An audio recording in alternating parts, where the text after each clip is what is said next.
This episode is brought to you by Nespresso and Samra Origins by the Weekend Coffee Collection. Introducing Samra Origins. My collaboration with Nespresso is a connection to my roots, to my mother, Samra. Coffee that hits the right notes. It transports you. Crafted with unique notes and bold, soaring flavors. Experience a taste that moves you. Nespresso and Samra Origins. Discover more at Nespresso.com. For a limited time at McDonald's, get a Big Mac extra value meal for $8.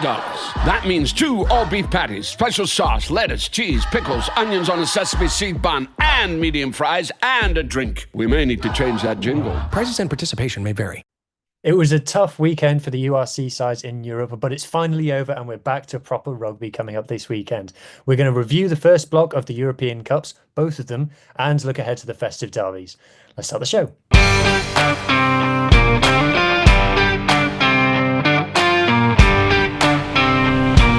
You're listening to United Rugby Rewind.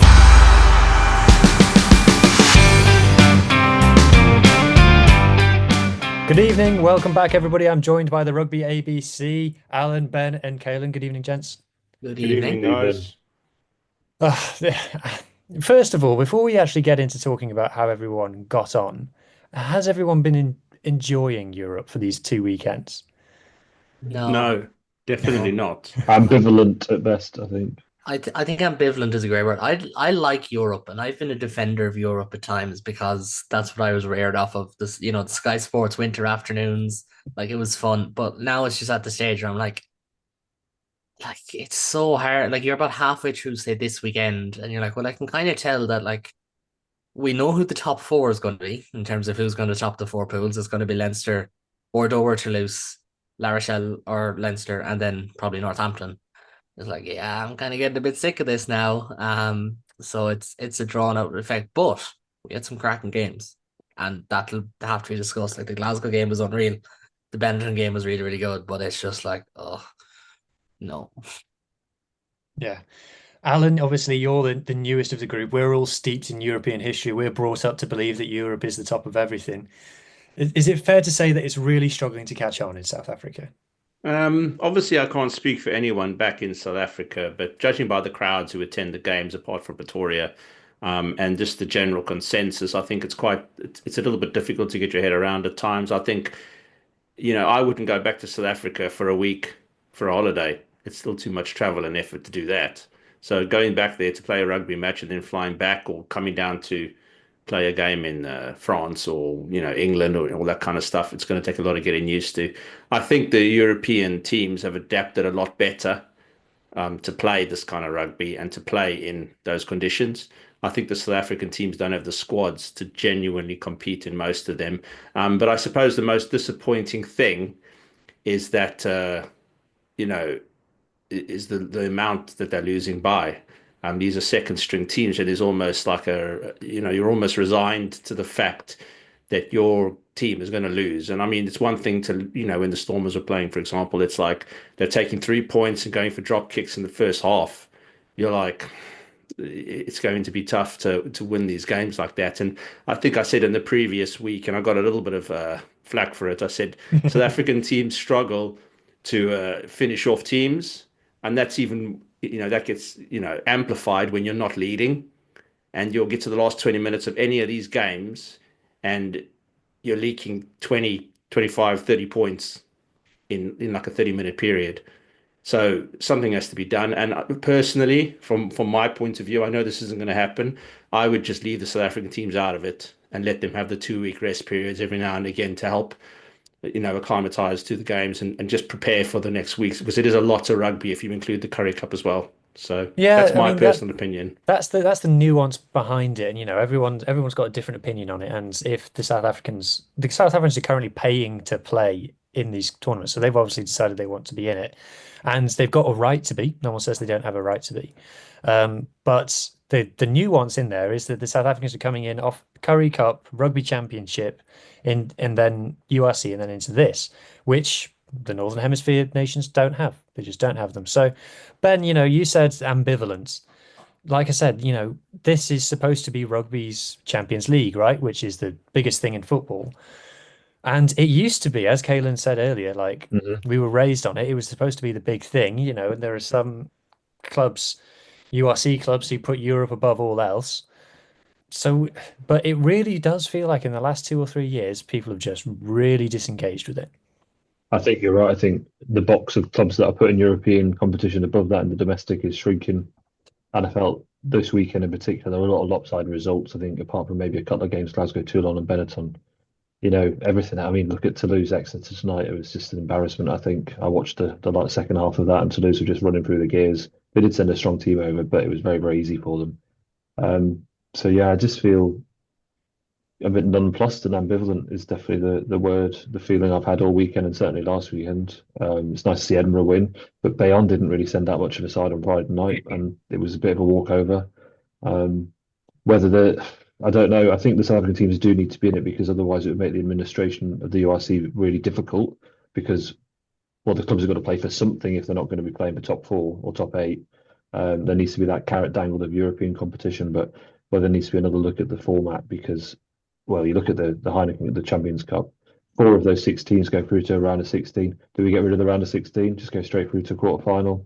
I sometimes feel that bigger is worse. I think just having it smaller, just having a bit more jeopardy in it, that each game does matter. Because I think the 4 pool games, if you pick up a couple of losing bonus points, which we did against Gloucester the first week, we only need to win one of our next 2 games and we'll be into the round of 16 in the Challenge Cup. So it just means that it does give clubs the opportunity to run out second strings and sometimes third strings. But ultimately, I think it's one round too many. And I think I'd just get rid of the round of 16. If I can just say, interject, teams. sorry to interrupt. If I can just say that watching these games, watching the tournaments, and the way that the way the games are being managed, it feels very much like a French competition. The discipline from the French teams, it feels like a top 14 competition. I It agree. almost feels like an A lot of extension the of that. games have felt very top 14-y to me. That's Yeah. that's an observation that I had as well. Mm. Uh, so for people, I guess for South African fans who kind of weren't paying attention to this competition during its pomp, it used to be formatted like the World Cup. So it would be a lot fewer teams get into it now. In the years of the Celtic League, the qualification would be based on geography. So always the top Welsh, Scottish, Irish, and Italian teams were guaranteed a spot, which meant that sometimes you would get a low down team in the Celtic League getting in, and people didn't like that, and they got rid of it quite recently. But it used to be, um, like I said, set out like a World Cup, and it would be the top going through the pools. Like when Scarlets got to the semi-finals, we lost our first 3 pool games and then won our second 3, and it was home and away. It was like the Champions League in Yeah, football, Champions League. Yeah, yeah. and or how the Champions League used to be. That's changed. It's a story another day. Well, it's followed rugby, which has made that Yeah, worse as well. I mean, I yeah. know It's this is not actually a football structured like podcast, a but league. I don't get excited about the The Champions only League thing that anymore has for the improved same in reason. football is the lower tiers, which I think the Challenge Cup has actually taken an even bigger hit, ironically, Yeah, in so rugby. so it used to be structured, and then it would be a lot more special. But Kalen, it's managed to poison its own water. I know you're not a big EPCR fan, and never have been. Yeah, we did a long podcast on this, myself and yourself, last year, Hugh. Way too long. I'm not a big EPCR fan. They've promised everything, they've delivered nothing. Look, even the competition as it is now, it's fraught with difficulties. Like Investec, we don't know how big of a sponsorship they're giving and where that compares to in years gone by. I know the old Heineken deal back when it was the Heineken Cup was a massive money deal, and it was tied into Heineken's sponsorship of the Champions League at the time. I know the broadcast rights, obviously, like Premier Sports are doing a great job. I think the games that they cover, I think they're giving more impetus to the games they're covering compared to say BT Sport. Do you know what I mean? Like I turned on the first game today, which was Bath against Benetton. Now the Connacht came on as well, but you had Ryan Wilson and Topsy Ojo there, 2 pundits who know both of those teams. A very good presenter in Claire Thomas, 2 good commentators. It was very well done, and that's been team. But they're not paying a lot of money for these rights because TNT did not come back to the table after EPCR tried to play around with it, and like the financials are a massive factor. The travel is a huge factor. Like there's an airline sponsor of this competition that seems to get no criticism when these conversations about flights and everything come up, which is it's typical in a lot of ways, but it's another one of those factors. And I do think the European competition, as we know it, is dying in front of us, if I'm honest. I think interest is dwindling. Is there any sold out grounds at the weekend? Maybe Van in the Challenge Cup, but like La Rochelle are always sold out. La Rochelle, yeah, and to be fair, Edinburgh wasn't sold out. Definitely not. There was a couple of corners. none of the Irish Fair grounds emphasis. have sold out yet. Like Connacht only had like 3,000 last week for the game against Edinburgh. I know that doesn't help when you're playing team in your own league. I don't think Toulouse sold out last week, if I'm right. So like that's kind of when you're looking at Toulouse, Munster, Leinster, Leicester, teams like that, and if they're not selling out or coming close to selling out, Bordeaux sell out every week as well. But we're literally Bordeaux. talking about French clubs who sell out every week, regardless. Yeah. They could be playing 10. they're the times. exception to the rule. That's the screw up with EPCR, I think, is that especially with the Challenge Cup, there are teams that play each other domestic just playing each other for either a second or a third time. I think it's okay when it gets to knockout rugby, you just get who you're drawn against depending on where you finish. But in the pool stage, you really shouldn't be playing teams you play in your own league. I think that's quite frustrating, and I think it's hard to get excited about that. But the pool is banjacks because of it. And I know, look, we'll get on to Northampton beating the Bulls, but like the Bulls had, the Bulls don't play Munster, so that's a factor in that pool. They have Saracens away, Northampton at home. Like they only play 4 of the 6 teams in the pool, obviously, or 4 of the 5 teams in the pool. And that changes it. Like when you sit down and look at the fixtures, you're not going at who's the best. You're looking at who's going where, because it's not like playing everyone twice. And that's probably the number one flaw. I know the round of 16, I do get your point, Ben, but I think, to be fair, the round of 16 has been entertaining, even if it has been predominantly home team has gotten through almost every time. I think it's like one of the last 32 games, 2 of the last 32. Last year wasn't there like a situation where a lot of the teams had already played each other in the last that second happens round of the a lot. quarter, and there was Was like it only Leinster? Was it Leinster against Leicester, a repeat, or Munster Leinster against La Rochelle was a Southampton? repeat. Stormers played someone who they'd played earlier as well. So La Rochelle as well. Storm Actually, was La La Rochelle played Rochelle, 2 teams twice. yeah. So I mean, you can do without that for sure. These rounds Munster, of Northampton was the other one. Mhm. As well. And that'll happen. Like it's only 24 teams, 16 get through. That's going to happen. I don't really mind it because I think, to be fair, round 4 into round of 16 has been decent. There's been a lot of fun and interest in permutations come round 4. But I think the only problem is when you're here and you're halfway through, you're looking at it and you're like, yeah, I can kind of tell who's going through. It's really just like 3 or 4 spots and then the placings that's going to be decided. And let's be honest, having 8 English teams in it is ruining it. Yes, should be only 4. It's completely damaging the credibility of the competition. These teams are not competitive. Yes, I know they picked up some big wins, but the 2 teams top of the English Premiership currently are both 0 from 2. So it's not a meritocracy, unfortunately. And the English are the only ones with multiple seats on the EPCR board. They get one through PRL and they get one through the RFU, whereas all of the URC nations, apart from Italy, I think, are represented by one voice, which is the URC voice. So the 1/3, which is a massive change from what it used to be, is English. Yeah.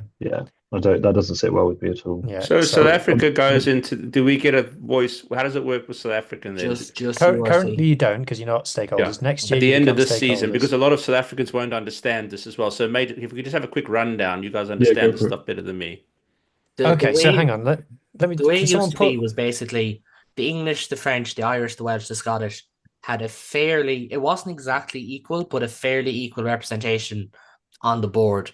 What ended up changing it all, what was the catalyst, was when BT came in and offered massive money to take Premiership rights. They were like, we'll also pay for European Cup, and tried to say that to the PRL, who got onto the LNR. And like, again, there's LNR and there's FF4, whereas there's just IRFU in Ireland.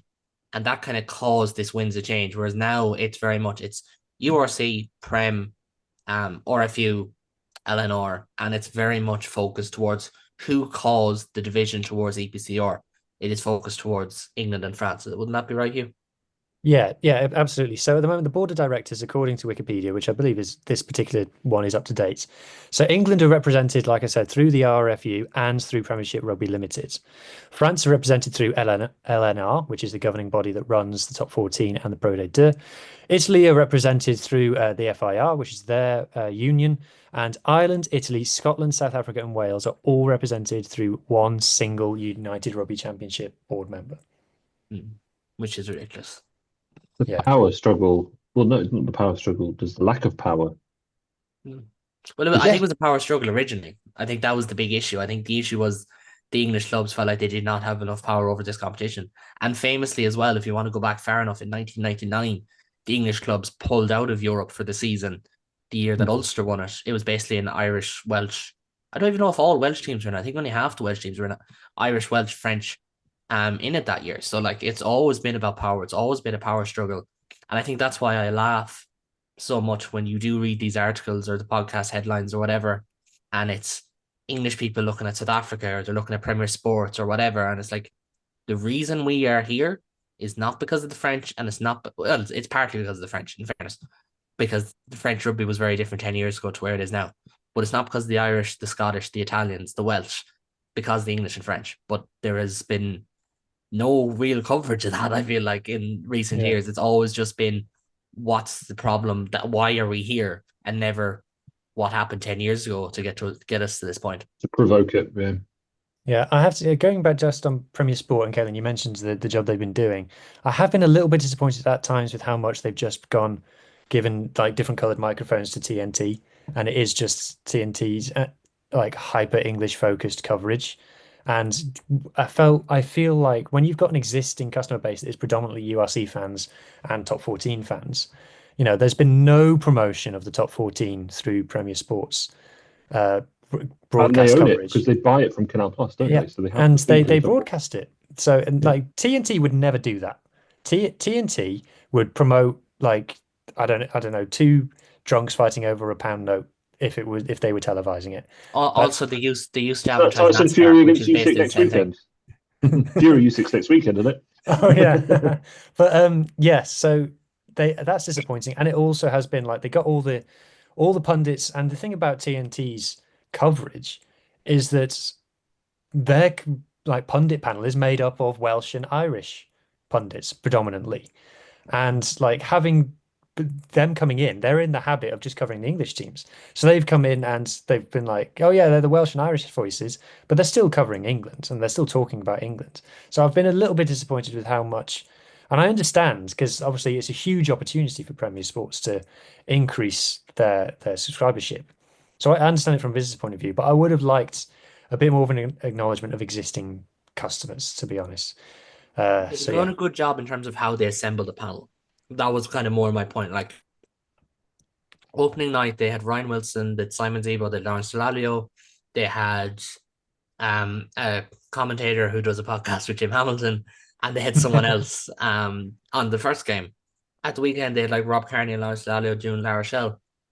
I do feel like they've got good balance and haven't gone entirely, because I think Premier Sports URC coverage, the main issue is it can be very tribal.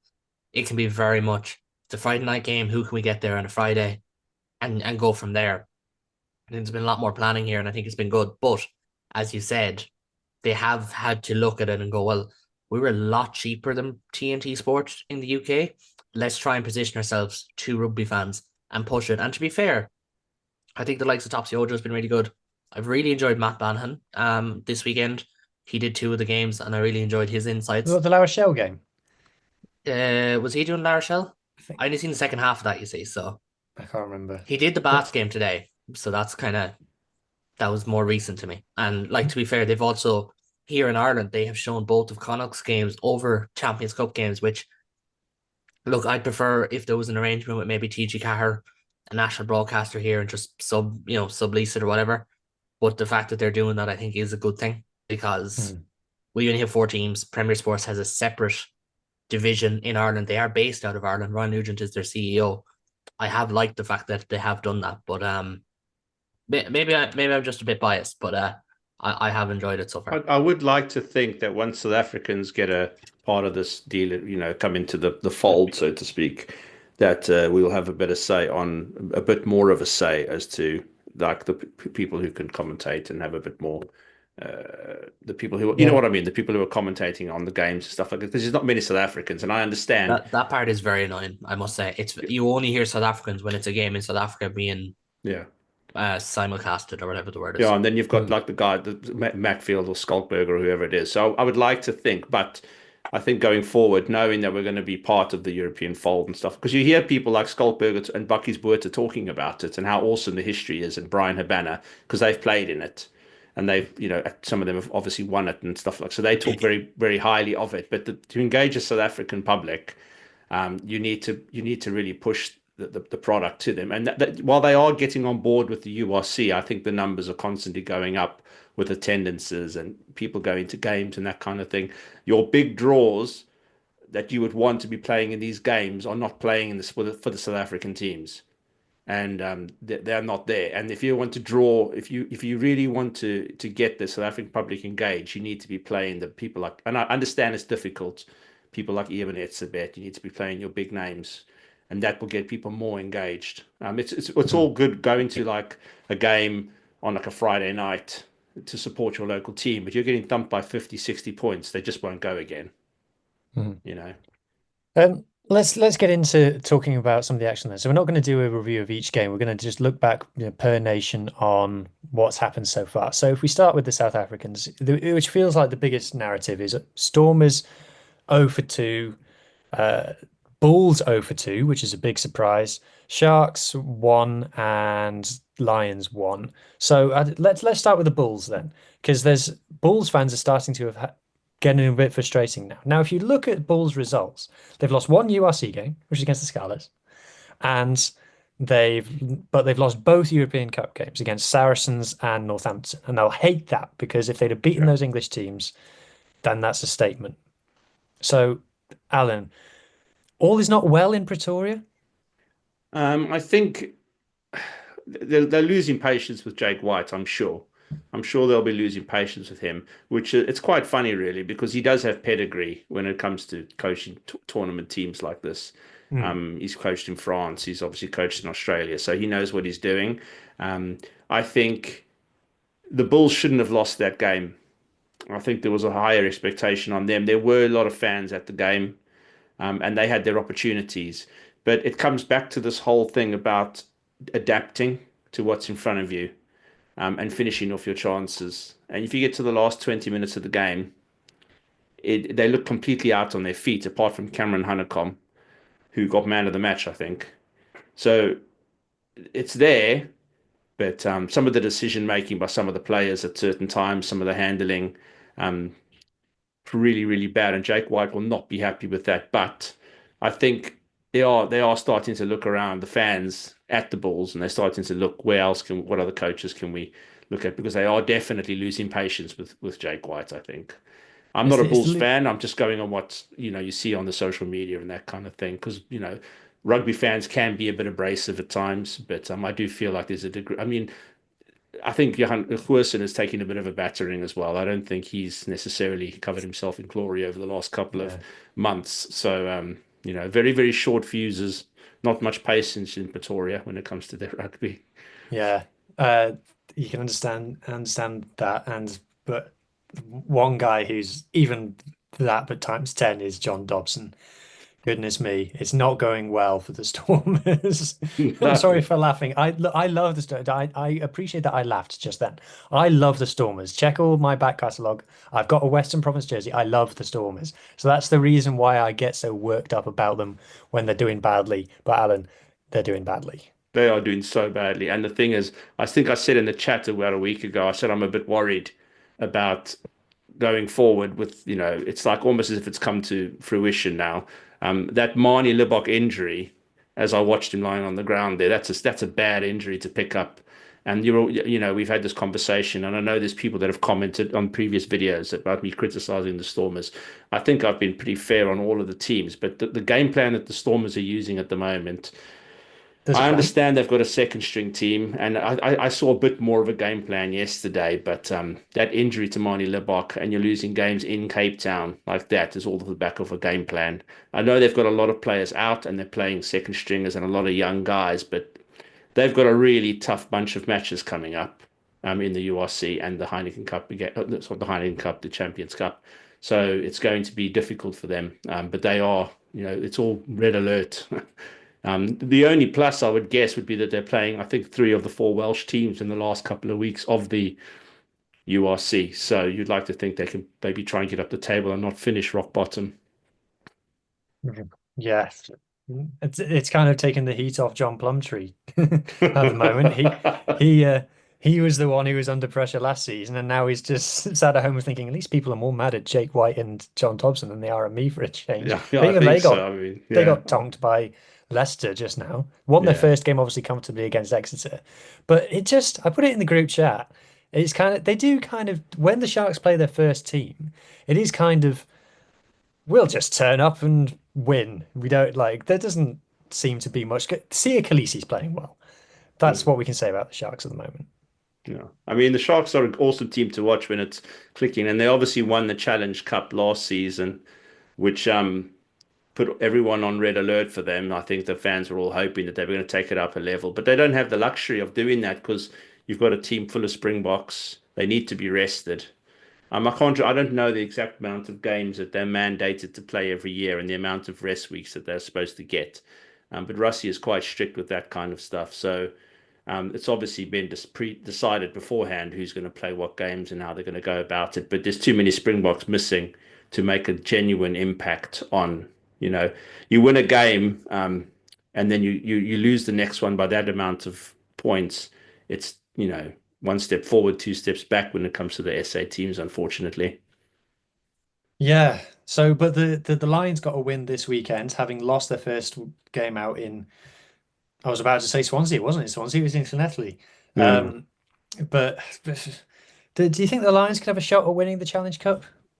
I'd like to think so, but I think they're going to prioritize. Obviously, their standing in the URC is a bit higher. I think most of us would pick the URC over the Champions Cup. Maybe I think Leinster have probably got their eyes on both, but I think as a general rule, the South African teams would want a higher ranking in the URC and then focus on the Champions Cup at a later date. I can't see how our squad depth is going to manage. And a team like the Lions as well is, there's all these news reports coming out about Nahomba moving now. And this is To where? yeah. Japan. Where was he going again? Japan. I didn't even read the article. Well, that's a bit boring. I sent it to you there. If you scroll up on the group, it's there. Yeah. But this is a Okay. perennial problem for the Lions. It's every couple of years someone comes along and takes a play. You don't really get any much continuity with them. So yeah, it just is what it is with teams. Although it was good to see, it was almost like a home game because the stadium was pretty empty, wasn't it? All the empty red seats. Loads of empty red seats. Yeah, so the Ospreys Lions game was moved to Llanelli because Swansea.com got storm damaged in Storm Dara, bless you. And so that was a bit funny. I guess before we move on to the Welsh teams, then anyone else got any thoughts on the South Africans? How they've been I'd getting be on or not? disappointed because obviously Munster are in the same pool as the Bulls. So I'm disappointed in 2 ways. One, because they let us down by not beating Northampton, which would have helped the group massively. But I watched that game in its entirety, and I watched most of Sharks Exeter last week. And you do just get the sense, like when South African teams are locked and loaded and fully invested in this, they have a great chance. But then you get the game like the Sharks Leicester game on Saturday night, and it's like, yeah, no, when they check out, they're gone. Like they're not in the same place. I have theorized if maybe the South African teams are given a bit of an incentive to not play games in South Africa and maybe base them out of England for the 2 weeks or 4 weeks of the pool stages and just go, right, let's just see how this works from a competition standpoint and see how it's going. Now, obviously, come knockout stages, you'd have to look into that because I don't know. It's just annoying that like South African teams, you can nearly book them in for 2 wins. Obviously, it hasn't gone that way with obviously the Stormers and the Bulls losing at home, but that's how it felt in recent years, and I think that's kind of part of the predictability of the competition as well. Yeah, I would say that, but obviously South Africans will come in for a lot of stick for that, but the French are the same. And to be fair, the English do that as well. The English don't play away from home in the Champions Cup. They send B teams. So it's just like we said at the beginning, it's the nature of the competition at the end. So talking about the I oh, just sorry, go want to on. say before we move on that the Bulls should have won that game against Northampton. They had plenty of opportunities to win it, but they just had to finish better. So it's not all doom and gloom for us. Hmm. So talking about the Welsh then, speaking of doom and gloom, so the Ospreys, it was funny, it was like a mirrored weekend. So in the first weekend, the Ospreys were the only team that won, and in the second weekend, they were the only team that lost. Of course, all the Welsh teams are in the Challenge Cup, so it's a lower level of opposition. But a bonus point win infinitely for the Ospreys to start off the campaign. Very much all the good work undone with a trip over to Montpellier, losing 59 points to 15, and that was two late consolation tries to put some gloss on that scoreboard. I mean, boys, I don't know, from an outsider's point of view, something's gone wrong at the Ospreys, hasn't it? Has to have. We had this conversation before Europe, didn't we? About the Ospreys and how it's kind of gone stale. And Yeah. Now It's the Toby boy, announced his departure too soon. um, And I mean, I don't I don't know. know, you take your foot off the gas a bit, but so kind of the whole point that I'd made previously is in away games, the Ospreys just have a history of chucking away games under Toby Booth. mm, But that's not what happened in Montpellier. They sent the full team. Jack Morgan and Dewey Lake were both there, and they're the kind of, if those two are playing, then it's the first team. And Dan Edwards was back, and I think he's by far their best 10. Owen Williams at 12 doesn't really work, and he's so different from Kieran Williams that it's kind of like, well, what's going on with your game plan here? Why not move Owen Watkins to 12, where he is arguably more comfortable, and play someone else at 13? And it's, yeah, like I said, it's something's just gone wrong there, and the way that the tries were just flying in. The BBC, the guy Gareth Griffiths who wrote the BBC write-up, absolutely laid into them. Absolutely laid into them. He said, people will talk about the budgets, but this is nothing to do with budgets. This was a terrible performance, etc., etc. So that that was remarkable. And it would have been a gut punch as well to have to move their home game away. They still managed to get a couple of thousand fans in Llanelli, but obviously it's not a long car ride from Swansea to Llanelli. So there was that. Cardiff, I think, will be happy with their results so far. They got a losing bonus point, four-try bonus point out in Lyon, which they'll maybe look at that scoreline and think it wasn't great, but then they got another one. Oh, Alan, in the South African slot, we didn't talk about the Cheetahs. No, I A know draw we were with going to get there. They lost a, as well, don't worry. a draw with Perpignan 2020. Yeah. Apparently, Perpignan, it took them like 30 hours to get from France to Amsterdam, which, if you're not familiar with a map, like check on an atlas, it's not far. So No. you apparently there get was the Eurostar from Paris to Amsterdam in two yeah, hours. apparently they were sharing a private jet with La Rochelle, and La Rochelle got delayed for the storm, which meant the jet wasn't there. So it was all a big mess. But anyway, yeah, so Cheetahs a draw and a loss. Um, but Cardiff got the four tries against Cheetahs in the end. I think they'll be happy with that. Dragons got the win up in Newcastle after a disappointing home loss to Montpellier. 0 points in the second half, sorry. 14 points to 18. They would have hoped to have won that, but they got the win up in Newcastle. Uh, first away win in a good while for the Dragons. So that's a good fillip for them going into the festive derbies. And Scarlets, I'm pretty happy as a Scarlets fan. Going out to Bayonne, kind of feared the worst, especially with the first half. The way that game went was very dominant for Bayonne, but got back into it and finished within a point as well. They're kind of reminiscent of the Glasgow game, of worried we might get thumped and then gutted we didn't win in the end, which is progress. And then the Black Lion game today, which I watched, went on for 2 and a bit hours. It was a bit of a mess of a game. God bless Dave Rogers, who was on comms, like guiding us all through it. A messy game. I thought Black Lion showed a lot in the game, to be fair, despite what some of the stats of the game might say. I thought Black Lion really did show something. It's mostly a Georgian national team. So I'm happy that Scarlet's got, in the end, a decent scoreline on them. 5 tries. Archie Hughes, friend of the channel, got a try at the end of his first Scarlet try. So I'm happy with that. So I think I think Cardiff and the Scarlets will be happy enough. They've both got 6 points on the board now. Dragons have gotten, I think, 6 points as well. The Ospreys, I don't know, they're not out of it. They're not out of it. I think they just need to park the Montpellier away result, to be honest.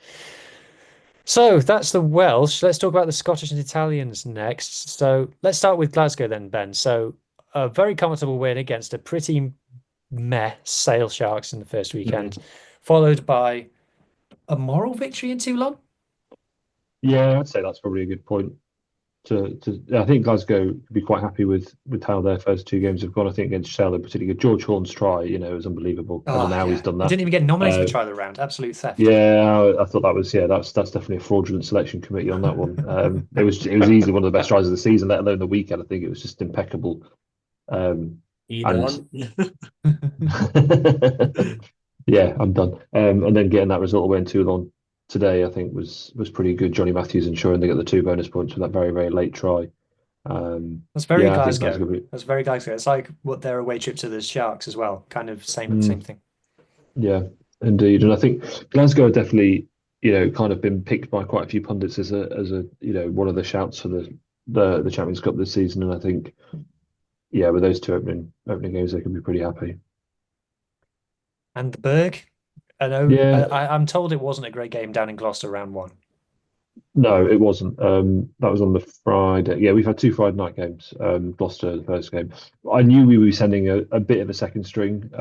Freddie Douglas had his, starting game. Unfortunately, he's got a really bad knee injury, and I don't know how long he's going to be out for, which is a shame because he's literally played 2.5 games of professional rugby, and he looked like he'd be someone that we maybe blood against Black Lion and Van probably after Christmas in those sort of, round 3 and round 4 of the pool stage, but.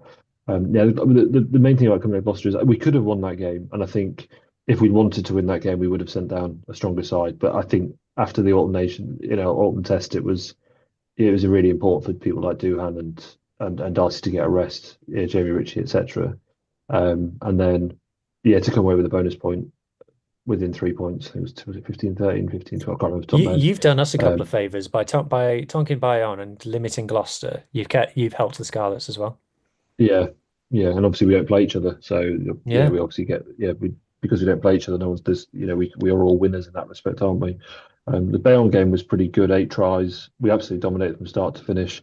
Cami Lopez, I know I put this in the group chat on Friday, but he's carrying some timber now, honestly. But I think he played the full 80 minutes. He's been really good in the top 14. But he was top scorer last year, I think. Yeah, but he. Bayonne were all over the shop on Friday night, apart from a couple of tries. Not too much. We got tries from all over the park again, which was really good to see. Darcy was, I know I rave about Darcy, but I think it's justified. He was again absolutely fantastic on Friday night. An assist and 2 tries. Mosesi Tuipulotu got his first try for the club, which I think was an important, kind of monkey to get off his back because he's not had the greatest sort of start. But I think it leads nicely into next weekend when we also play Glasgow and Hampden. Whether he starts and faces his brother or not, I don't know. I think that's up for debate. I don't know if Sean Everett might hold him back and go, I want to play someone a bit more now. So whether it's Mark Bennett if he's fit, or Matt Scott or James Lang instead, and then have Matt Curry on the outside of him. I'm not sure how he'll make that decision with that, but yeah, both they played. Matt Curry played really well again. He's been rewarded with a new contract. So has Doohan, and I think I was surprised. I was definitely surprised about that. I thought the talk was he was going, but I don't think he's just staying in Edinburgh Rugby. I think he's got a pretty strong fledgling business that he has recently started up, and I don't think it would be in his interests to just suddenly disappear off if that. Let business me guess. is going well. Protein shakes. Believe so. I can't remember the top name, but I think it's started up quite well, and I think he's based it in Edinburgh. So you don't want to be leaving that ship if it's sailing pretty well. Yeah, it was good. Friday night was good, and I think we'll comfortably go through that pool stage. I'd like to think we'll beat Black Lion and Van won, didn't they? I think over the weekend, off the top of my head. Beat Gloucester at home. They lost to Black Lion away though. Yeah. Again, it just depends on what team we send to France, and I think it'll be a really interesting game to watch because both those teams we've never played before, and I like watching us play different opposition. We seem to play Gloucester all the time, like it was last year, and it was a bit like with Saracens. We played Saracens 2 or 3 years in a row, so it's nice to actually face new opposition. I'm a bit jealous that you're going to Vaughan. That's a great away day. I was quite tempted to go, but it's second week in January, and it's Brittany, which is not going to be the nicest place to go in terms of weather. I can imagine it'd be quite cold, wet, and windy that time of year. Yeah. But yeah, happy, and then I think it's been, and Edinburgh needed to get performances like that because as we've discussed, URC form has been iffy at best. So a double performance. Yeah. Going on to the Italians then. So we had a URC game to start off with Zebra against Connacht. We'll talk about that when we do the Irish. And then Zebra lost at home to Leon. I saw some creators. Have you seen much of this, Kaelan? Because I saw some Italian creators disappointed by that. That was there for the I winning. was following it along just because this was a 3 o'clock game, I think, and 3 o'clock yesterday was the Ulster game, so I was kind of following along. I did not expect to see Zebra getting any sort of result when I seen that Leon team. It wasn't full strength, but strong enough that I thought that they'd pull clear. So Randranger and Sam Matavesi were playing. Yeah, and I think Monty might have been on the bench as well. Yeah, Montiano scored. So like to get a result of any sort is really good for Zebra. I think we have seen it this year that the amount of one-score games they're in seems to be increasing again. Like that Lions game before I'm going to say before the November break. I can't remember when exactly it was. And then obviously this one as well. And then, of course, with Benetton then today. Today. Yesterday. Yeah, it was. Was it today? Benetton was today. Benetton was definitely today. Yeah. Okay. Depending on when you're listening to this. And they obviously got a massive result after just no showing last week. So I think in some ways it's been 2 rounds that have kind of epitomized the Italian URC season, where 2 excellent results in relative terms on one weekend, and 2 results they'd be really disappointed with the other weekend. Yeah, I mean, Benetton would badly needed that. Badly needed that. I did a post where I was asking, do we need to ask questions because they had 4 or 5 opportunities in the last 10 minutes, and butchered fumbles, 3 knock-ons, dead cert tries. One for a knock on over the line, one was held up because he went to roll again, and the other one was just 3v1 and he throws the pass into touch. Yeah. So Benetton needed that win to get nilled. Like if you look at Benetton's fixture list, they've had tough fixtures. They've had very, very tough fixtures. But you have to look at the score lines, and the score lines in those games, like 28-0 out in Clermont. That's literally a walkover. That's what you get awarded for a walkover. So that's never might as well not turned up. Exactly. Yeah. I mean, with that squad, you can't be getting nilled by anybody anywhere. So that placates people, I think, with Benetton. And like you said, Zebra unlucky against Leon. So that leaves us to talk about the Irish. So, Kaelan, where do you want to start with the Irish then? Because we'll start with Connacht because it feeds in. Because Irish rugby media, which is now Irish Rugby Blue Sky, because you're not on Twitter anymore, any of you, I'm still on Twitter. Excuse me. Has been chatty over the last week. I mean, thanks to Midi Olympique for giving us something at Christmas time, the 12 days of Christmas, and they dropped this editorial bomb being like, how are we all supposed to compete? But that's a different day's conversation. We'll get onto that later. Starting with Connacht, because I think hands down Connacht have been the best of the Irish teams the last 2 weeks. Made tough working of it at times, but a very rotated Connacht team with no internationals. Sorry, Keane Prendergast started this weekend, but none of their other internationals featured 2 bonus point wins. They're top of that pool. Now, the caveat is they have their 2 toughest games to come, with Leon at home and Cardiff away. Both are very, very sticky. Leon always care about Challenge Cup, and Cardiff are always very good at home against Irish teams, and they always care about Challenge Cup as well. Mm-hmm. So both of them will be tricky, but I think Connacht have been the best of the provinces so far, and with those 2 results, they've mixed and matched their squad.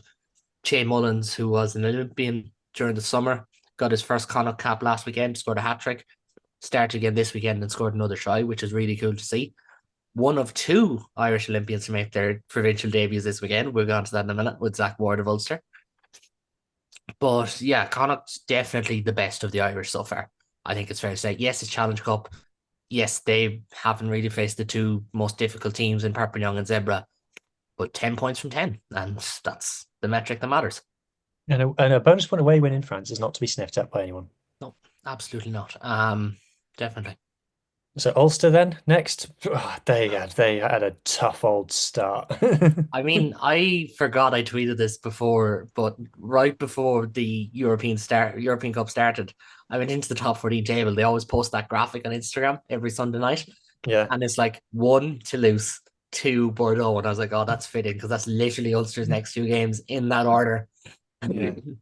You wouldn't wish it on your worst enemy, whether that's Saracens or whoever it might be. You might wish it on Leinster. I can't say that anymore. Ben can say that. I can't say that I anymore. can say so. I could definitely agree with Saracens. Yeah, Yeah. I'm happy for them to play the hardest teams all the time. Yeah. But for Ulster, like I do feel for them. Like they've shipped 100 points in the first 2 games without actually looking that badly. Some of the tries against Toulouse were very soft. There was a couple of transition tries where literally not a finger was laid on a Toulouse player. Yeah, I know they're good, but come on. Yeah, boys. no, there was that. But then I think they really had it. Like they deserve more than 0 from the Bordeaux game. That game was there for them. Leading all the time. But they started to tire. I don't think their bench is where it needs to be. Like I was running through the squad with injuries. They're without Tom Stewart, obviously Martin Moore retired. They'd no Alan O'Connor this weekend. Pack is relatively the same, but then no John excuse me. They had no John Cooney, no James Hume, no Stockdale, no Balakoon. That's most of your first choice backline gone before you have the likes of Ben Carson's out injured, Stuart Moore's out injured, Ben Moxham's out injured. So it has been really unlucky timing for Ulster. Massive game for them this weekend against Munster. But I still feel like Ulster will be the Challenge Cup. I still like it's a case of beat Exeter and they'll be in the Challenge Cup most likely. Come April or whatever that comes back in March or April. And that would be a fairly okay result for them because realistically, they needed a wing and a prayer to beat Bordeaux at home because Bordeaux looked like a title contender. And they ended up like Bordeaux, like that's the 6th time in a row they've scored more than 40 points in Europe. Like insane. Wow, that's a good start. I didn't know that. What do you make of Carberry's, kind of reaction to the crowd? Yeah, I do like that. The Ravenhill crowd are always one of the most boisterous. They're always one of the loudest. If you're going to be like that, you're going to have to be able to take it back. And I think they will. Most of them will. Do you know? It was a great kick as well from right out on the touchline. Especially when you're right-footed from the right-hand side. That was a crucial moment in that game because that was just where it felt like, okay, I think it's done now. I think Bordeaux are going to kick on, and they did. I think if that kick misses, there's always a chance, sloppy penalty after a try, something like that, and Ulster get back into it because it was very back and forth. But no, fair play to Joey for draining it and for giving the crowd some. Like, look, crowds respect that. All the most boisterous crowds in the world respect it when a player gives it back to them. You can't have it Finn Russell did it last year. I can't remember where it was at now. In Gloucester. Kingsholm, it was the name. It was Gloucester, yeah. And I think rugby needs more of that. Oh, it does, definitely. Top level bands. I thought you were supposed to respect the kicker anyway, so you shouldn't have needed to shush them. I think those should have shushed themselves. I feel like the respect the kicker thing only really exists at international level. I think when it goes to club level, I think that kind of like etiquette kind of takes on less importance and less adherence. It's very much the case in Thomond and in Dublin. In Galway and in Ravenhill, it's not really a thing. Well, it is to a degree, but not fair, you're fair game in those ones. Yeah, exactly. So where are you going next then? We'll go Munster next. Because I actually think if you had said to me the Munster get 6 points from their first 2 games, I'd have taken it because Castaway are just they're a really frustrating team. I respect them so much because their identity is narrow, kick heavy, bully you, rugby, always in a cold, wet night over in Cast. Their club shop is a gazebo, I noticed. I've seen that. Boutique de l'Officiel in the corner is a gazebo. I thought you were supposed to have money in France. Which is just so perfectly cast. But I think, if you'd said to me that Munster gets 6 points, I'd have taken it. The only disappointing factor is obviously the game was there to be won. Had Munster gone down the field and scored, it would have been a steal. For anyone who didn't see it, Dean Bluler goes off after 20 minutes with a concussion. I wish him the best. It looked like quite a nasty collision. I wish him all the best. Craig Casey goes off about 5-6 minutes later with a knee injury. And I will admit, I turned to my friend and I said, I think that's that's game. And I'm not a cynical person, but for me, for Munster to win, set piece was going to be massive. Cast aren't the best scrummaging team in the top 14. We could get parity with them, no problem at all. But losing Bluler was a massive loss. And in terms of moving them around, Craig Casey's width on his passing and things like that were going to be more helpful than a more erratic person like Paddy Patterson, who played well. But obviously, Craig Casey is in really, really good form. We've seen that on Ireland duty. So when we seen those go off, it felt like that could be that. They almost stole it. Cast deserved the win. Overall, 6 points is good, but Munster, like Connacht, have their two toughest games yet to come. They've Saracens at home, they've Northampton away. But just to make matters worse, Munster have gone from injuries are clearing, blue skies are ahead, to 7 knocks at the weekend. If not 8. I think Brian Leeson was actually okay, so I think it is 7.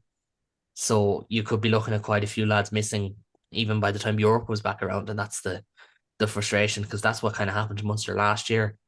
They came back to play Northampton, or they came back to play Exeter in round 2 last year, and they were starting to have players drop like flies in the wrong positions, and it cost them because they felt they weren't able to use their bench. And it could be the same, but still, I'd be still pretty happy. Like I said on my own show this morning, I was like, I think level par. If you're to give Munster a score, it's level par. Like, it's fine. You'd rather you've got the tough holes left. You'd rather be ahead of it, but it's okay. Yeah. So then moving on to the Juggernauts, as they are always referred to. The Galacticos, I think I'm trying to, because the Galacticos have become a very dirty word here in Ireland all of a sudden since it started being used. I don't think they're the Galacticos. I don't think it's fair to call them the Galacticos. Of course it's fair. They've got the biggest budget in Europe. Own it. I don't think 2 players makes you the Galacticos. No, but they got the biggest budget in Europe. Like, do you know what I mean? No one says any of this about Toulouse. No one says but any Toulouse's of this budget about is Toulouse. slightly smaller, it's not really.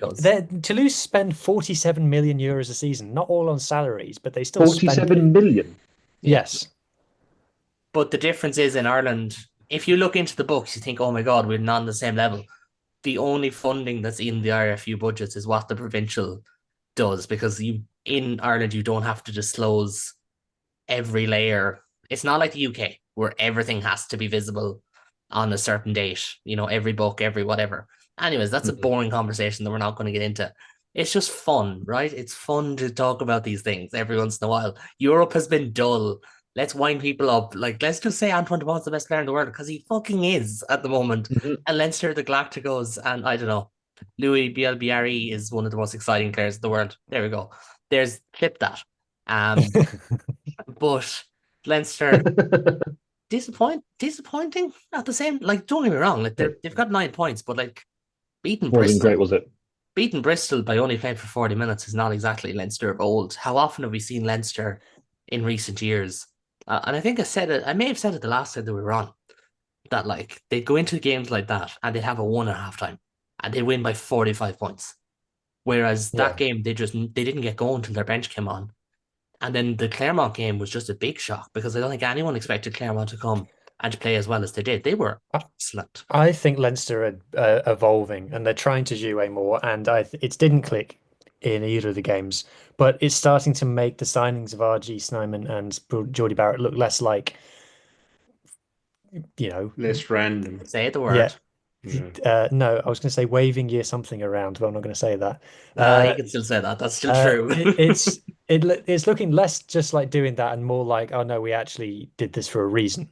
And like I said, it didn't click, and it's a big shift away from it's still Joe Schmidt's legacy of control. So actually, no, we're gonna jouer, and it's going to take time. And it didn't click against Clermont, and it didn't work. But the only thing is, what's the one thing that did not go well for Leinster at the weekend? Line out. And Leinster's big focal point over the last couple of years, basically since about 2020, has been moving down the field, putting you under pressure. Teams would typically have a high penalty count against Leinster. They'll go down the line. Because they pay the refs. That was a joke. That was a joke. I did not say that. But they'll go down the line, but their lineup hit was only at 52%.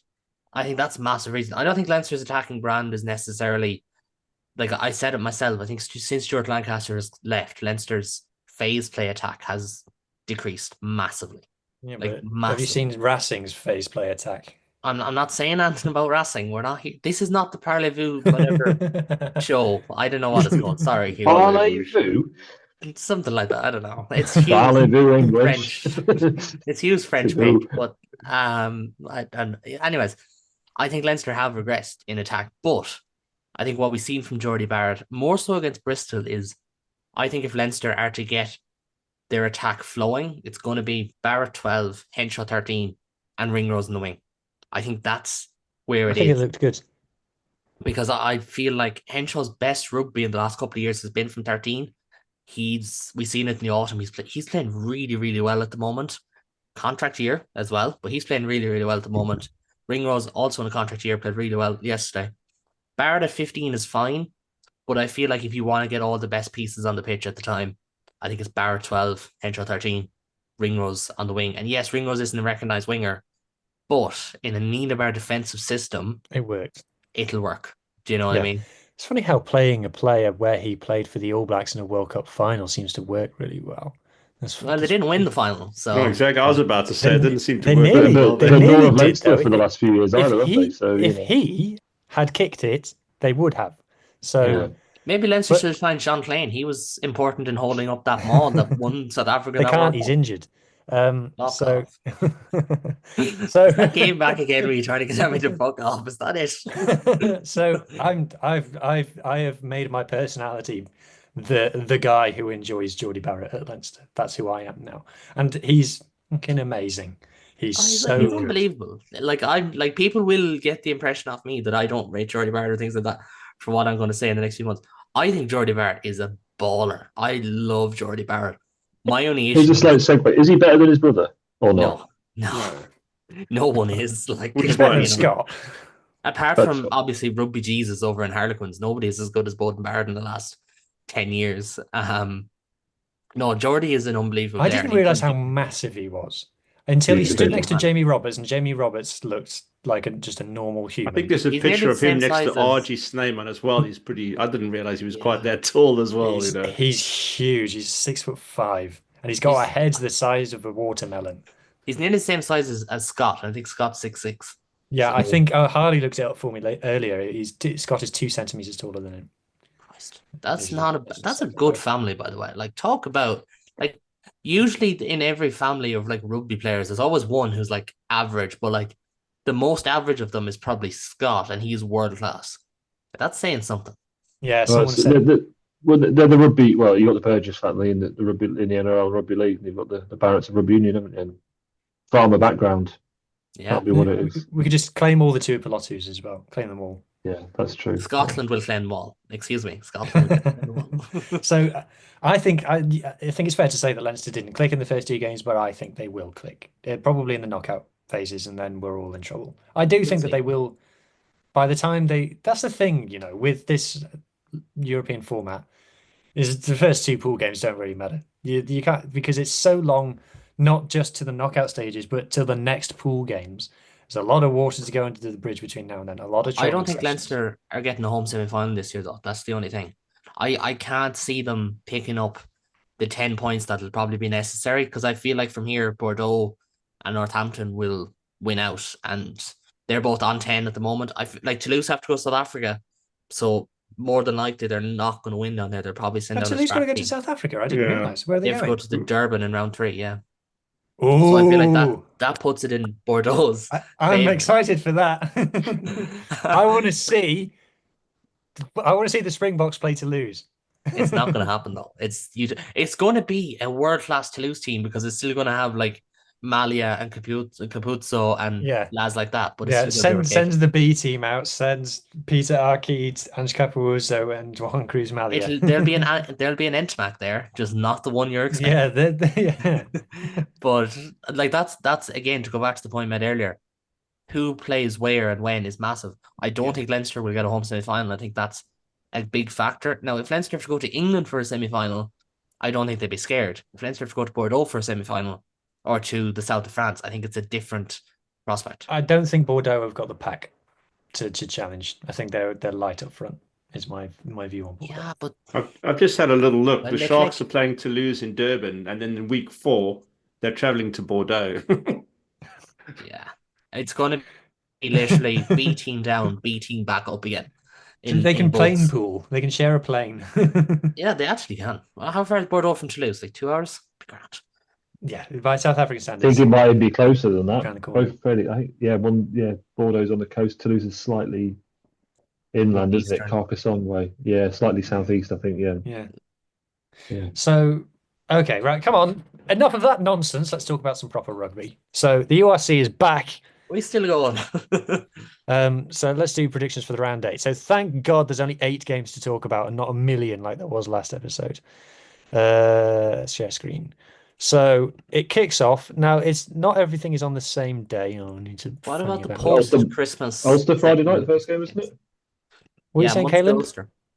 I was going to say, what about the second round of Christmas game? Because we don't know when we're recording next. So We're not predicting 2 rounds in a go, right? Oh. Let's Too just much work for me. stick to this, right? Stick to the knitting. So Ulster, Munster. 2 teams in need of a result. 10th against 11th. My goodness. Table says it's 10 against 11. Look, whoever wins this, history says Ulster win. Ulster always beat Munster and Ravenhill. It feels like about 4 times out of 5. If you go off like years, or at least that's how it feels. Munster need it, but they're going to be rotated out. It looks like none of their internationals will be involved. They've obviously have a couple of injuries on top of that, like Bluler, like Abrahams, like Mike Haley. So big ask for Munster to get results. I think Munster are in that tricky position now where getting top 2 in the European pool to get a home knockout game looks unlikely, and getting a home knockout game at the URC also looks nigh on impossible, because I can't see Munster picking up 2 wins in December with their current injury list. If they can get 2 points, I don't think it'll be the worst thing in the world, because they've Ulster away and they've Leinster at home. But this one is Ulster just haven't looked great. Like, even relative to injuries and whatever, they haven't looked great. Halfback seems to be a bit of an issue. I don't think Doak or Morgan are playing very well. I think stylistically they still look like the Dan McFarlane team that tries to run over the top of you, but they don't have the look capital. old-fashioned. That was my takeaway from the Toulouse game, is they look old-fashioned. They are very much so at times. And the thing is, I think they have the players to be more expressive, to be more open, with Sheridan, Izuchukwu, McCann, Wilson. I will back them to win here because it's Ulster at home. It's an Interpro. They badly need it, and especially after shipping 40 points at home last week and 60 the week before, I think they will get the job done. But both of these teams, I won't write off either of their seasons yet, but it's time to start picking up a couple of wins. Ben, over to you next. Benetton against Zebra. There's only one winner here, surely. Yeah, Benetton are going to win that comfortably. Yeah. I think today's result puts them in, the right frame of mind for winning that derby. Yeah, it'd be good to know Benetton's next string of fixtures, because if they could put a bit of a run together, then that will silence a few critics. He said, hoping someone would look up their next run, please. I'll have a look. It's 2 games against Zebra now. 2 games against Zebra. Yeah. A chance to get back on the horse, I think it's fair to say. But there's only 2 league games after that, isn't there? Because one in the end of January and one in mid-Feb, and that's it until March, I think. So it's quiet, isn't it? The end of January is the next URC round after the new year, and then it's middle of February. Yeah. Stormers against Lions. It's an opportunity for your boys, isn't it, Alan? I think so. I think this is our chance to be. We normally struggle in Cape Town, but I think the Lions should win it. But Stormers, this time of year, have got a very, Cape Town is going to be rocking, absolutely rocking if they play in a Greenpoint. I think they're going to be playing in Greenpoint for this one. I think the Lions would win it, but it should be a really good game. And I think for the next game as well, that's probably my game of the round. I think the Sharks playing the Bulls. Yeah, so let's go with the Sharks for that one, I think. I want to get everyone's views on this one. Sharks Bulls. This is a big game, right? I agree with Alan. It's potentially the game of the round. It's 6 versus 3rd. That's the thing about the Bulls, is we're all like, it's disaster o'clock, and they're still 3rd. And they've been on the road for a long time. What's everyone saying then? This is what we live for, isn't it, as URC fans? Yeah, I think the Sharks are probably, or the Bulls have. You're right. The Bulls have been traveling quite a lot. So I'd probably say that the Sharks are going to take that one. I think it'll be close though. Obviously, from the Curry Cup, the Sharks won. How about you, Kaylin? What are you seeing from Sharks Bulls? Mm. The Sharks that played against Exeter, and as much as Exeter aren't the litmus test, it's just hard to write them off. Now they've got a lot of injuries at the moment. I think they're the team announcement for the who do they play Well, this weekend? I think that's one of those injured lists. Yeah, no, it probably is to a degree, but I'd give them the benefit. Khaleesi at 8 really seems to be working as well. It does, However, yeah. I John was going to comment Plumtree on that. Yeah. has brought that in. I go Sharks there. Bulls are still fine. You just get worried that they just go through runs or they just lose games that you just have no right to lose. That's the only thing. Osprey Scarlets. You've This got to is pick Scarlets for that. this is the wrong team always wins. How are we only ninth? What's gone wrong there? We were like fourth last time I checked. Um, uh, I don't even know what to say. The wrong team always wins these Welsh derbies. Whoever's having a good season, who's ever having a shocking season, the one that's having a shocking season always wins the derby. It's the ultimate cliche of all the form goes out the window. And the Ospreys have got to turn up. They've got to turn up. It will be bad times if they lose this. I think the Scarlets pack has come on far enough that they won't bully us. At least that's my hope. But we just got to worry about our discipline. We've got to worry about our exits. Yeah, so I'm nervous. I'm always going to be nervous about this game. For people who don't know, Scarlets and Ospreys don't like each other. Not friends. They do not get on, have quite different views on things. So yeah, big game now. I'm not going to predict it. I want to hear everybody else's prediction. No, you have to give a prediction here. We do game of the week on this channel. You have to do a prediction. Well, I'm going to say that I'm backing my own team just because I always back my own team. I agree. I think Scarlets are going to. It'll be close. Well, actually, let's go with 15 points for Scarlets. That is I'll just go bold. Ospreys just to be That the is heel. bold. I'll just go Ospreys. Scarlets by 5. Right. Leinster versus Connacht. Any discussion needed here? Leinster should win this. Connacht, because they have rested their internationals the last 2 weeks, 3 weeks if you include the weekend Ireland played, will have some back. But it's in Dublin, or it's in the Aviva more so than just in Dublin. It's in the Aviva. You would back Connacht to get the job done, or Leinster to get the job done. The only thing is, Leinster will have players who have to be minute managed. So I don't know what sort of a team we're going to see from Leinster, because they do have a lot of injuries in spots. We've said that a lot this season, though. Yeah, no, they've had a lot more injury hit year than other years. That's why we've seen the likes of Liam Turner on the wing more often, or moves like that we don't typically see lads in maybe they're not first choice position.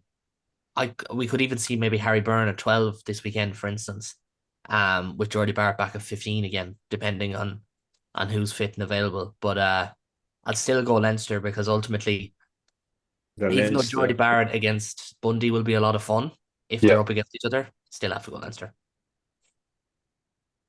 Warriors versus Edinburgh. Maybe we spoke too soon with Sharks Bulls being the pick of the round. This is game of the week. This is a game. It's game of the week. This is me being purely objective, and it's at Hampden, which obviously hosted the Rangers Celtic game today, which went ticket sales going all right. I believe so. Yeah, I think it's. I think Jamie Lyle mentioned it on commentary. Upwards of 40,000, 45,000. No idea. The one thing I will say is the Premier Sports promo of this has been good. It's a good promo for this. I saw it today. Yeah. I think this is. I mean, heart wants Edinburgh to win. Head says Glasgow's going to win. I think 2 reasons. Their centre pairings are they're better than you. And they're better than you. All right. I think it's going to be a battle up between. Obviously, Sione and Hugh Jones will start 12 and 13. I think Tom Jordan will start at 10. And I think Costain might be back. Did he play today? Off the top of my head, I can't remember. I don't think so. I think it was Cancellieri and Mackay. Cancellieri, yeah. Josh Mackay's been pretty good the last few weeks. I just think Glasgow have got more depth in their back line at the moment. I think we played really well on Friday night. I think Darcy and Doohan aside, I still think there's sort of naivety in that back line. Wes Houston was very good on Friday. I think our wing and fullback are sorted. I just think the centre pairing, I want them to do well, but they're young and they've not played in a game of this magnitude yet. I think Curry might have played in one of the games last season, but again, I can't remember. Obviously, Mosesi hasn't. It'll be interesting to see if he does start. Even though I said that at the sort of the outset of our recording tonight, whether Matt Scored at the Scott or Mark weekend. Bennett comes in. Yeah, it's taken him a while to actually do something for us this season, I think. And that was my disappointment so far, is that I think he's underwhelmed pretty much every game. I think apart from scoring on Friday night, still didn't really see him putting himself around the park to the extent that you'd expect a 12 to do so. It's a big call for Sean Everett as to whether he starts him against his brother. I think a mature, sensible manager, and I don't think Sean Everett is a mature and sensible manager, would necessarily make the right choice here. But it'll be interesting to see who comes out. But I also think it's been a bit of battle in the front row. I think Glasgow have got a bit of a conundrum about who they're going to start at too, because Hiddleston seems to have come out of nowhere and he's playing really, really well. And Hooker is somewhere where Scotland are liked. I think Ewan Ashburn, Johnny Matthews, and Dave Cherry, three players that have not really nailed down that number two shirt at all, really. And I think Hiddleston might be that person to come through for a Six Nations run. I think he'd be definitely in the squad come January, and the Six Nations the Scotland team gets announced. I think he's someone that could probably grab onto that and hold it, because he's shown some real promise the last few weeks. Whether it's too soon for him for this game, I don't know, but I'd be interested to see if he plays. But I'm excited about it. I do hope we win. I think Darcy and Doohan are playing particularly well at the moment. I think Doohan, since sort of sorting out his contract, maybe he can just start playing rugby again and play the Scottish Doohan will become more like the Edinburgh Doohan, insofar as that he just kind of plays to his his best of ability every week. This I do feel like he holds back a bit, but this game is one of those games. This is Telly Cameras Doohan, isn't it? Murrayfield last season when I went, it was the same thing when he scored the winning try. He was bolted off 80 meters. That try bugs me. He could have gone a bit further in field. He was millimeters away from the touchline. There were a couple of times when his boot nearly, very close to brushing. Well, it cost him at the start of the year against Leinster. Scored 2 tries, could have ran them in closer. He kept out wide, and they lost by 2 points. Well, we talked about this. The way he dabs it down, too quickly sometimes, doesn't he? Instead of looking to cut in, or at least trying to brush past the tackle and ground it maybe 10, 15 meters in. But it's like race cars. They say if a race car can do more than one lap longer than the length of the race, it's overbuilt, right? His job is to cross the try line. He's crossed the try line, right? Yeah. Not going. You have to pay him. You have to pay him overtime to run around the post. And then Dragons Cardiff 16th against 4th. That's weird. It's a big disparity there, isn't there? Look, if Cardiff win this, it'll be 20 in a row against the Dragons in the league. 20 insane, isn't it? So, the form book says Cardiff. Is anybody not saying Cardiff? I mean, look, if you're backing the Dragons, I respect you, is all I'm saying. I'm okay. I think I'll go with Cardiff, thanks. I'll go. You don't have to respect me. Cardiff is the logical bet. Look out for the YouTube comments tomorrow. Then. Hugh, have you said before, whatever way you think a Welsh Derby at Christmas is going to go, it usually goes the other way. Apart from Cardiff Dragons, like I said, 20 in a row. It would be fun if Dragons won it. So the Dragons haven't beaten Cardiff since 2015 or 2014. Yep, correct. Nice. Wow, that's I'll go Dragons. Fuck it. The one thing I'll go back to Glasgow Edinburgh. I know Glasgow got the stronger team to win, but historically, most games are close, and they have been for quite a number of years now. There's not really been more than 2 scores in a game. I feel like it's spicy this year. I don't know whether I've just fallen for the marketing hype, but I feel like with Glasgow now being well on top, I feel like there's a bit of needle to it now. It'd be nice. Hopefully there will be, because I think historically Glasgow's biggest rivalries been with Munster. Edinburgh doesn't. Yeah.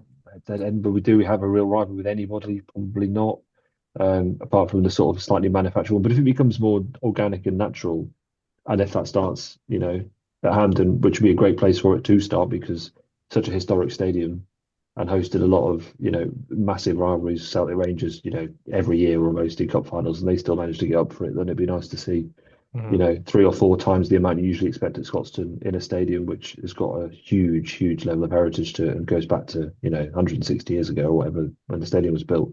Be fantastic, and I think it's a perfect scene for a bit of needle.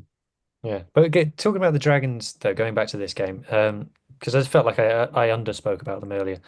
They, like I said, a good away win up in Newcastle. They need some feel good, because there's a lot of Dragons fans wondering where the next win is going to come from.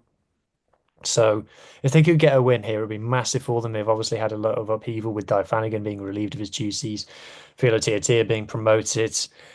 Their signings, I think David Buttress has come out and said that the signings haven't really worked. So the fact is, none of them have really been fit, apart from Shane Lewis Hughes, who has now had it. Have you seen this thing about Shane Lewis Hughes with his finger? Oh Right, he's yeah. had to have it cut off in order to play, isn't he? Yeah, is Yeah, that he's had what his you're referring to? finger amputated. I don't want to say anything disparaging, but sometimes you do just need to say either yes or no to your career. If that was me, and I But I know think there's a reason why we don't make it, but No, Jesus. but the But I think reason he's done irrespective it. of his career, he had to. I think he's going to lose his grip anyway, wasn't he, for everyday tasks, which is No, why it didn't. it was all so what he there's a video on the Dragons. Go and watch it. It's there. But long story short, it was injured, and then he'd had it fused. So if it was like it was his ring finger. So it's kind of it was like that. So he couldn't make a fist. Mm, And what was happening was in everyday life. So to your point, Kaylin, it was catching on stuff, and it yeah, started getting yeah, knock inside of swollen. It doors started and stuff like getting that. Yeah, infected, and it was affecting his quality of life. So if he'd have just retired, he'd have had it amputated anyway, because yeah. it got to the point where he couldn't like put a t-shirt on or something because it was affecting him that badly. So We think about just he, opening a car door would be a bloody nightmare. I mean, I don't mean to sound pithy or sort of slightly kind of, yeah, kind of like yeah. It's just everyday tasks like as basic as that, as rudimentary as yeah, opening the car door, to drawing be the fair, curtains, to him, locking your like door. he's done a video on the Dragon socials talking about it, and it's hardcore. Like he's like you don't see anything. There's nothing graphic, but he's very matter of fact about the fact that he's having his finger off, and he said that it would be the right thing. He said there's a rugby league player down in Australia who's had the same thing, and he spoke to him and he said, yeah, once you get to the point with that injury, it's better to just have it off. Yeah, So this is maybe a slightly inappropriate question to tell me to shut up, but if that was you in that situation, you had the finger cut off, what would you want done with that finger? And donate in it. Incinerated. Joe. What would you want wear, done? Would you wear it no, on a but do you- necklace around my neck. No, but I mean, just go back to my occupation because obviously I've been to sort of incidents where things get cut up, for example. Would you like donate that finger to just for I don't know an anecdote, kind of something for them to look at and go, Yeah, this if is they why if it they was so if they bad, asked like if they and could, they said yeah, we've got some medical research thing that's going on with yeah, that's what I'm the getting at. I'm Institute of not trying to Fingers. be. The Institute of Fingers is after one. We haven't got a right index, a right ring finger. So what you say? I'd be like, yeah, take it. Or I'd post it to someone I didn't like. But it'd be interesting because obviously you don't want people to go through that again in the future, right? And if there's any opportunity for it to not to happen to people, and if it would be a good thing for medical science, wouldn't it? I don't know. Yeah, I'm just but look, if like I said, if someone asks, if someone asks me, I've got a friend, I've got a mate who's a doctor, a surgeon, and went to Oxford, and he was always waiting for donations for him to do his research and things. So, look, if someone asked, "Are you using that?" I'd be like, "No." You just got it sitting in a jar at home. Do you mind if I just have a quick look? I didn't intend for this conversation to go that way. I was trying to be No, it's sincere. fine. so We're yeah. just judging you. So But yeah. that brings us to the end of the show. So thank you everybody, and we'll speak to you. Not sure when, but at some point. I hope everybody enjoys the rugby. Thank you to the Rugby ABC, and I hope Merry that Christmas. yeah, Merry Christmas. We won't speak to you Happy again before Christmas. Christmas, and hopefully all your teams win. Cheers.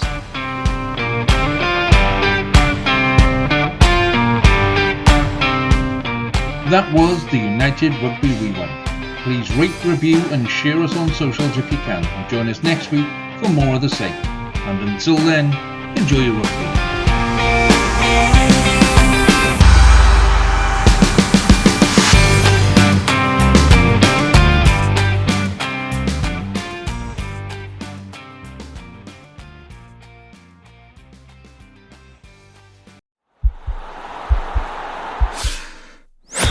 This podcast is part of the Sports Social Podcast Network.